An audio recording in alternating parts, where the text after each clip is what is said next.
천사장 미가엘과 그의 사자들, 그의 군대가 하늘에서 용과 싸웁니다. 그러자 용이 더 이상 하늘에서 있을 곳을 얻지 못하게 되고 땅으로 내쫓기는 상황이 오늘 말씀입니다.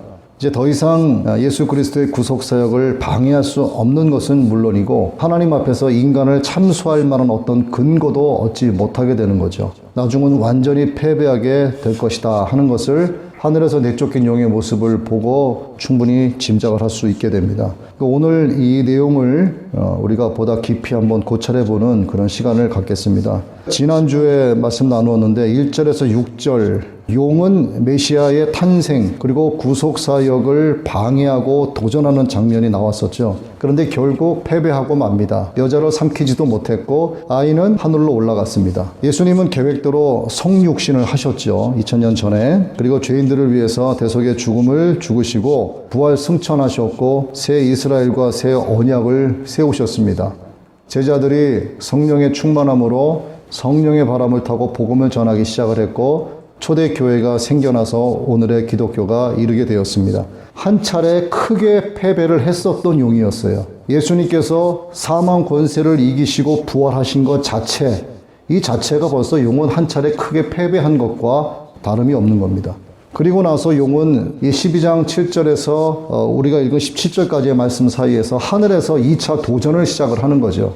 그때 하늘에서 용을 대항하여서 천사 미가엘과 그의 사자들이 싸움을 벌입니다. 성경은 우리에게 이 두 천사의 이름을 자주 보여주고 있는데 여러분 다 아시는 가브리엘과 미가엘입니다. 가브리엘은 하나님의 백성들에게 기쁜 소식을 전해주는 하나님의 통보자로 주로 등장을 하고 있고 미가엘은 하나님의 명령을 따라서 하나님의 백성을 위해서 대신 싸워주는 하나님의 전사, 투사로 많이 등장을 합니다.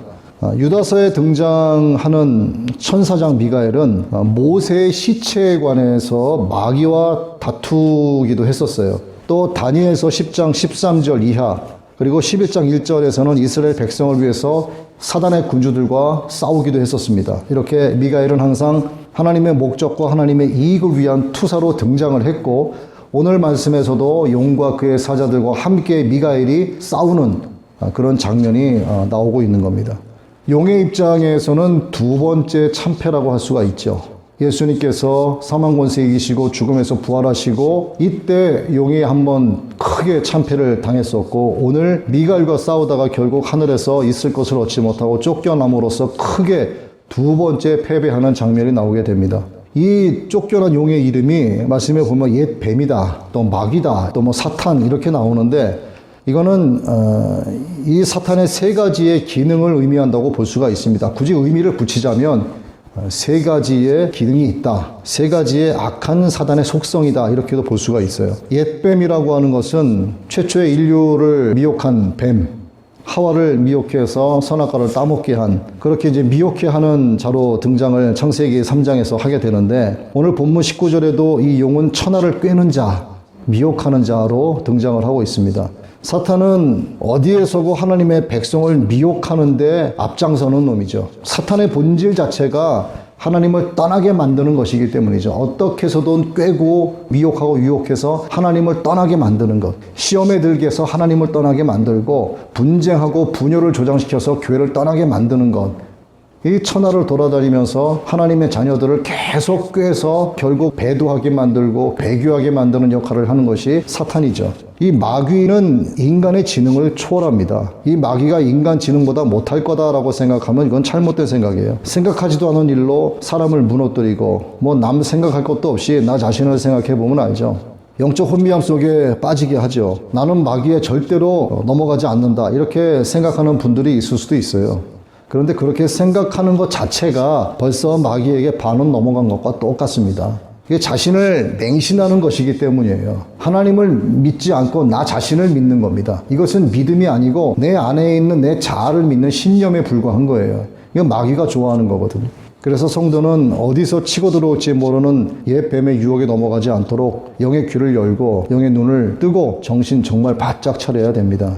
그리고 마귀는 둘째로 참소자, 무고자의 모습을 하고 있습니다. 계시록 20장에서도 나오고 누가복음 10장, 요한복음 12장에서도 이러한 모습이 나오고 있는데 오늘 10절은 용을 가리켜서 하나님 앞에서 밤낮으로 참소하던 자라고 기록을 하고 있습니다. 마귀는 하나님의 백성이 열심을 다하는 신앙생활을 하는 동안에 어떻게 해서든 하나님과의 사이를 멀어지게 하기 위해서 안간힘을 쓰면서 참소합니다. 하나님과 자꾸 거리를 두게 만드는 일을 하는 거죠. 사탄이 어떻게 인간들을 참선한지를 가장 명확하게 볼 수 있는 것이 다 아시겠지만 욥기서의 말씀이죠. 당대 최고의 부자였고 또 하나님 보시기에 신실하고 하나님 기뻐하시던 욥이었고 하나님을 늘 찬양하고 또 자식들을 모아서 늘 하나님 앞에 회개하게 만들고 기도하던 그 욥에게 정말 하루아침에 알거지가 되고 병자가 되는 신세로 전락하게 되는데 사단이 하나님 앞에서 욥을 참소하면서 그의 목숨만은 건들지 말고 네 하고 싶은 대로 해봐라 해서 결국은 욥에게 그런 엄청난 시련을 마귀가 갖다 주게 되는데 그래도 욥은 입술로 하나님을 욕하는 죄를 범하지 않았습니다. 이렇게 마귀는 수단과 방법 가리지 않고 우리 입술을 통해서 하나님을 원망하게 만들어요.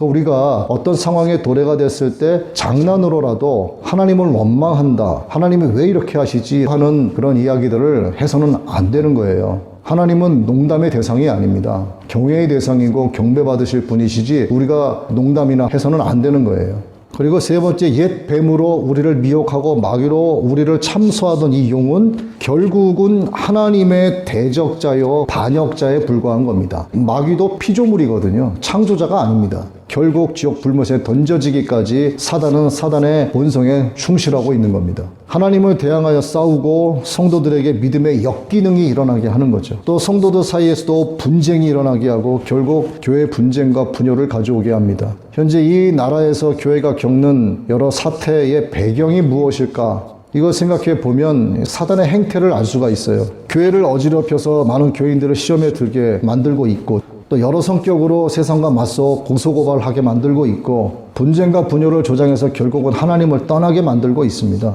창세로부터 오늘까지 사단은 지옥의 틀에 맞게 짜여진 이 어둠의 전략의 완성을 위해서 끊임없이 악한 전술을 펼쳐나가고 있는 거죠. 그런데 펼쳐나가는 것까지입니다. 펼쳐나가는 것까지만 해당이 되는 거예요. 펼쳐나간다고 해도 각종 전술을 갖다 들이밀어도 사탄은 결국은 성공하지 못합니다. 여기까지가 사단의 한계죠. 그 용의 도전은 그래서 패배로 끝나는 겁니다.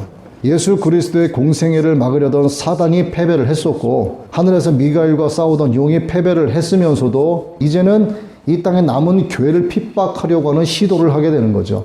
그래서 오늘 말씀에 여자의 남은 자손들을 향해서 핍박을 가하는 겁니다.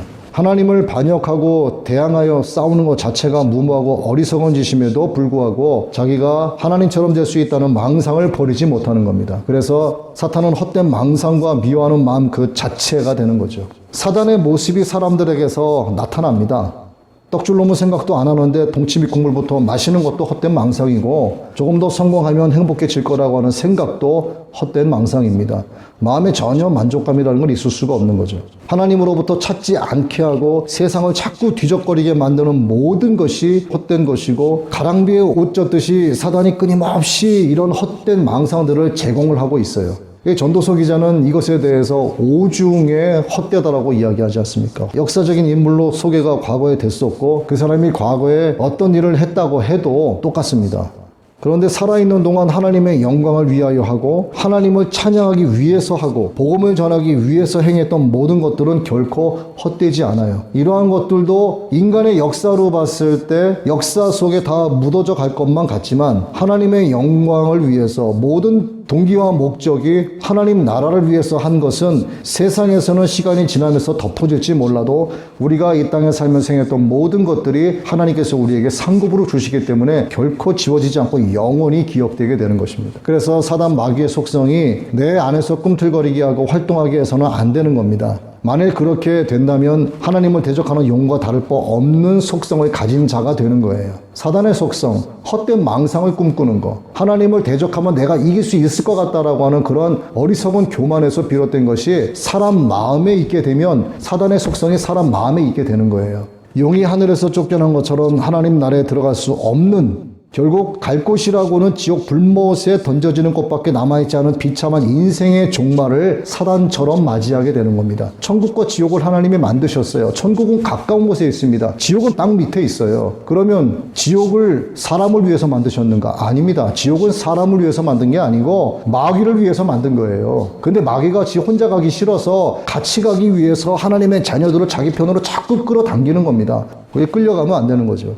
교회 안에 있어도 실패한 쭉정이처럼 살게 되면 결국 마귀 손잡고 함께 불못으로 던져질 수밖에 없습니다. 마지막 때에 짐승의 표를 받고 짐승의 편에 서게 되면 마귀와 함께 신나게 손잡고 지옥 불못에 던져지는 것밖에 안 남는 거예요. 3년 반 그까짓 거 목숨 연명하겠다고 표 받고 이거 정말 머지 않았습니다. 조만간 시작될 거예요. 정말 지금부터 단단하게 믿음 갖지 않으면 그들 앞에 무릎 꿇게 됩니다. 오늘도 대한민국에 문 닫은 교회가 얼마나 많겠어요. 물론 교회 건물의 문을 닫았다라고 해서 하나님을 향한 예배가 닫혀 있다는 건 아닙니다. 그들 나름대로 온라인을 통해서 하나님을 찬양하고 경배하고 더 뜨겁게 하나님을 경외하는 마음으로 하나님 앞에 나아가겠지만 어쨌든 교회의 문을 닫으라고 하고 이 뭐 방역법이다 보건법이다 이런 것 명분 삼아서 예배드리지 못하게 하고 대면 예배 금지하는 이것이 사단의 입장에서는 일단락 승리한 거나 마찬가지예요. 이게 하나님을 향한 예배가 멈춰진 것은 아니지만 겉으로 보여지는 모습은 세상 법 앞에 무릎 꿇은 것과 사실은 똑같은 겁니다. 그러면 이 300만 원 벌금 앞에 세상 앞에 무릎 꿇었는데 목에 칼을 들이대고 너 이거 표 받지 않으면 죽이겠다라고 하면은 과연 거기 앞에 무릎 꿇지 않을 성도가 몇 명이나 있겠습니까? 별로 없을 것 같아요. 이런 것에서부터 시작이 되는 겁니다. 법으로 제정이 되어서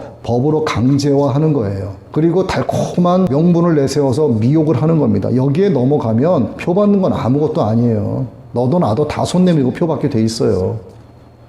자, 하늘에서 추방당한 용이 있고 그 용을 쫓아낸 하나님의 사자들이 있는 것처럼 교회 안에는 쭉정이도 있지만 끝까지 믿음을 지키는 승리자들이 있습니다. 알곡 성도가 되어야 되는 거죠. 용의 패배에 따른 성도의 승리가 무엇을 의미하는가 한번 우리가 생각을 해봐야 됩니다. 11절 말씀입니다. 우리 형제들이 어린 양의 피와 자기들이 증언하는 말씀으로써 그를 이겼으니 그들은 죽기까지 자기들의 생명을 아끼지 아니하였도다. 미가엘이 승리할 수 있었던 근거는 예수 그리스도의 죽음을 상징하는 어린 양의 피와 우리 형제들이 증언하는 말씀 때문이었어요. 그리고 주 안에서 형제된 자들 또한 어린 양의 피와 말씀으로 죽기까지 자기들의 생명을 아끼지 않았습니다.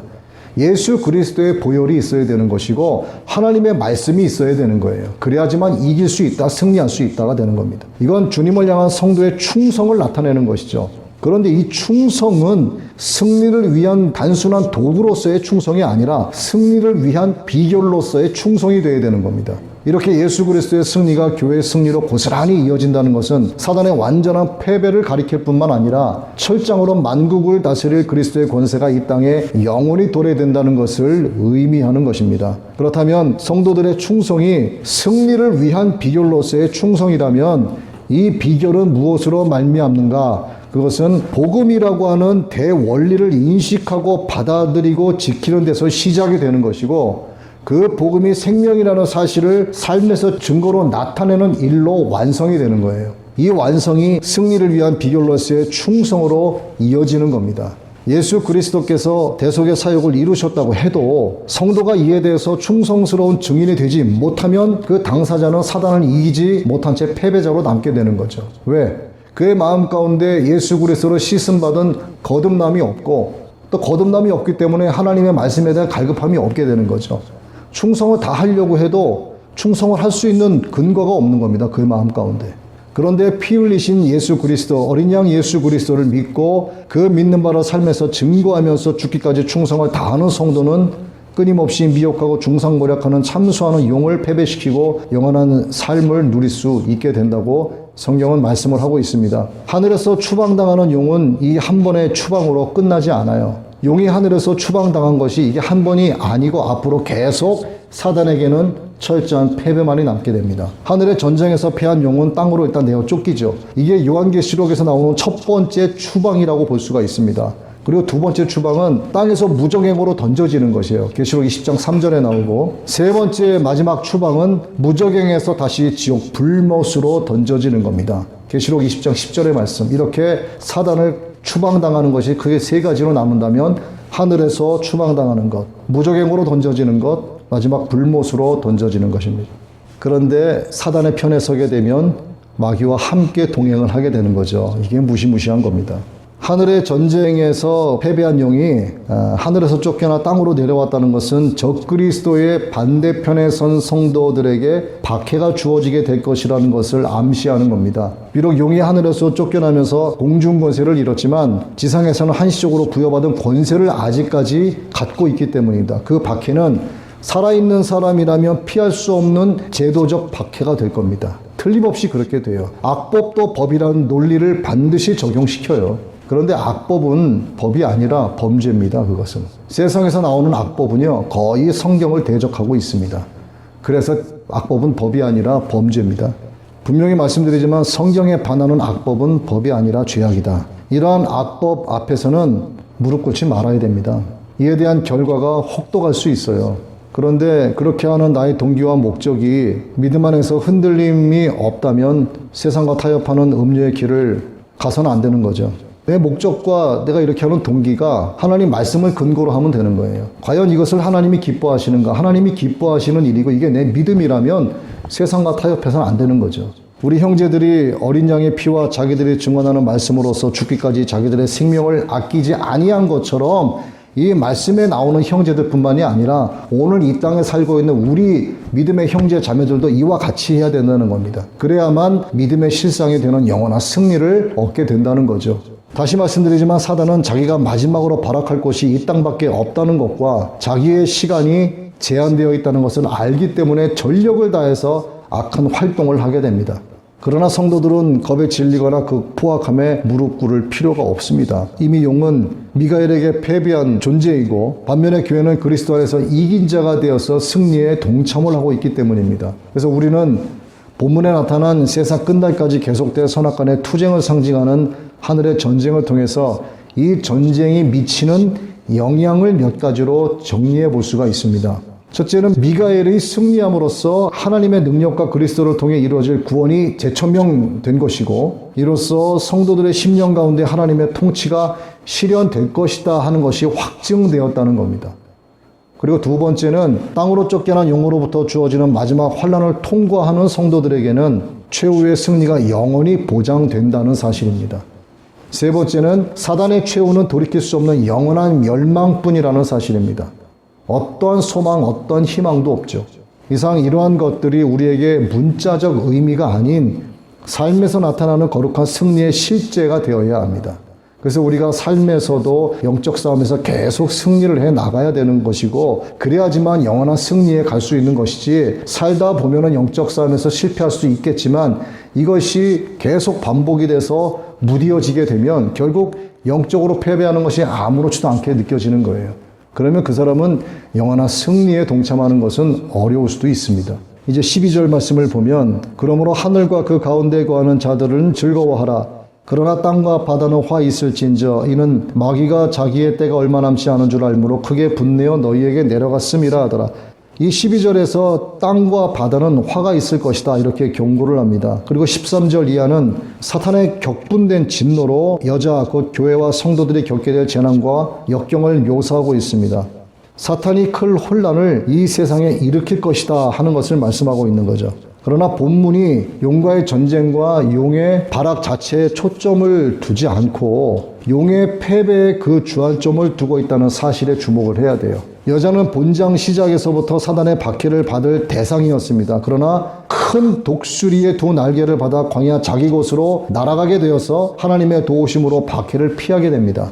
예수 그리스도께 대항하던 사단을 이어서 그리스도의 지체된 교회도 공격을 하지만 하나님은 독수리의 날개로 품으시듯이 사단으로부터 자기 백성을 보호하시고 인도하여 주신다는 겁니다. 그리고 15, 16절은 여자 뒤에서 뱀이 그 입으로 물을 강같이 토한다 라고 기록이 되어 있는데 이 물을 강같이 토해낸다는 것은 문자적 해석으로 보면 홍수입니다. 그리고 이 홍수는 성경 문학적 관점에서 보면 심판과 불온을 표현할 때 자주 사용되는 표현입니다. 그러나 여기서는 사단의 교회를 핍박하기 위해 저지르는 온갖 행태의 파괴 행위를 상징하고 있다고 보면 맞습니다. 즉 성도들이 겪는 쓰디튼 고통을 비유적으로 나타낸 거라고 볼 수 있는 거죠.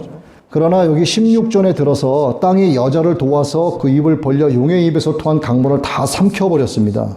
이것은 사단으로부터 하나님의 신속하고 완전한 보호하심이 임했다라고 하는 것을 뜻합니다. 이 부분에서 주목해야 될 것 두 가지가 있는데, 먼저 용과 여자의 싸움에서 사실상 용의 대적은 여자가 아니라 하나님이라는 사실이죠.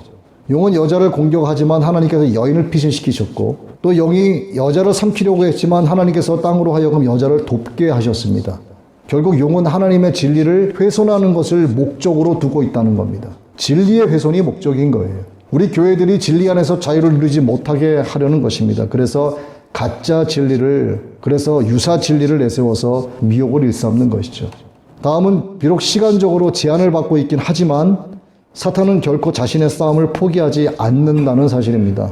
여자를 핍박하고 삼키는 것이 실패하자 또다시 용은 여자의 남은 자손들을 핍박을 합니다. 용은 하나님의 계명을 지키면서 예수의 증거를 가진 자들, 그들과 또 다른 싸움을 하기 위해서 바다 모래 위에 서게 되는데, 여기서 바닷가는 세상의 강력한 힘, 반기독교 국가를 상징하는 거죠. 그리고 17절에 여자의 남은 자손에 대한 사단의 공격은 메시아 사상을 가지고 있는 하나님의 백성들을 멸망시키려고 하는 사단의 최후의 시도로 보고 있는 겁니다. 이게 제도적 장치를 마련한 짐승의 표가 되는 거라 이렇게 보고 있는 거죠. 자, 이처럼 사단은 영원한 불못에 던져지기 전까지는 기회가 닿는 한 성도들을 공격해서 교회를 핍박을 가합니다. 우리 성도는 이것을 이겨낼 수 있는 준비를 늘 하고 있어야 됩니다. 앞으로 환란이 오겠지. 앞으로 잘 준비하면 되겠지. 나의 세대에서는 이러한 일이 생겨나지 않겠지. 그게 아니죠. 이미 환란의 물은요, 서서히 덮여지기 시작했습니다. 이미 불은 붙여졌어요. 그리고 가까운 미래 시점에 이르면 확 끌어오르게 됩니다. 믿음은 과거도 미래도 아닌 지금 현재 상황, 지금 현재 시점에서의 내 믿음이 어떤지가 가장 중요합니다. 이를 늘 돌아보고 영적 점검을 잘하는 사람만이 믿음을 지켜내는 승리자가 될 수 있습니다. 오늘 과연 이 대한민국에 몇 개의 교회가 문을 열고 하나님을 찬양하고 경배하는지는 모르겠습니다. 또 문을 닫았다라고 해서 하나님을 경배하지 않는 것은 아니지만, 문을 닫은 교회들이라도 하나님 앞에 더욱더 뜨거운 마음으로 하나님을 찬양하고 하나님 말씀을 청종할 수 있게 되기를 바랍니다. 오늘 이 자리에 저와 여러분, 그리고 이 땅의 모든 성도 교회가 오늘 하나님께서 주신 이 말씀을 바르게 깨닫고 끝까지 믿음을 지킬 수 있게 되기를 주님의 이름으로 축원합니다.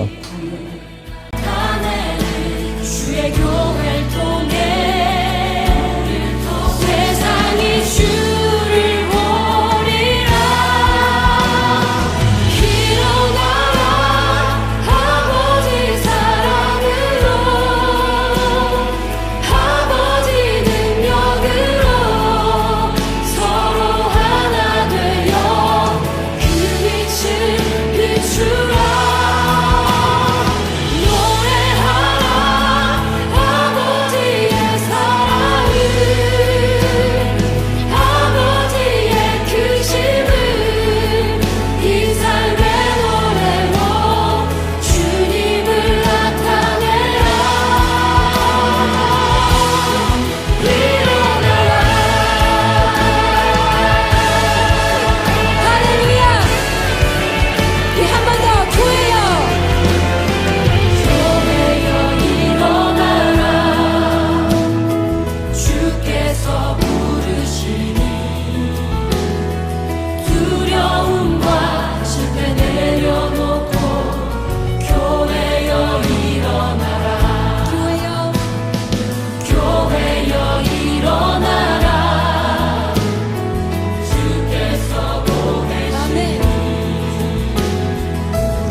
우리 시간 함께 기도하실 텐데 주님이 가르쳐 주신 기도로 그분의 뜻이 이 땅 가운데 우리 삶 가운데 이루어지길 원합니다 하는 그 마음으로 우리 주님이 가르쳐 주신 기도 함께 선포하시겠습니다.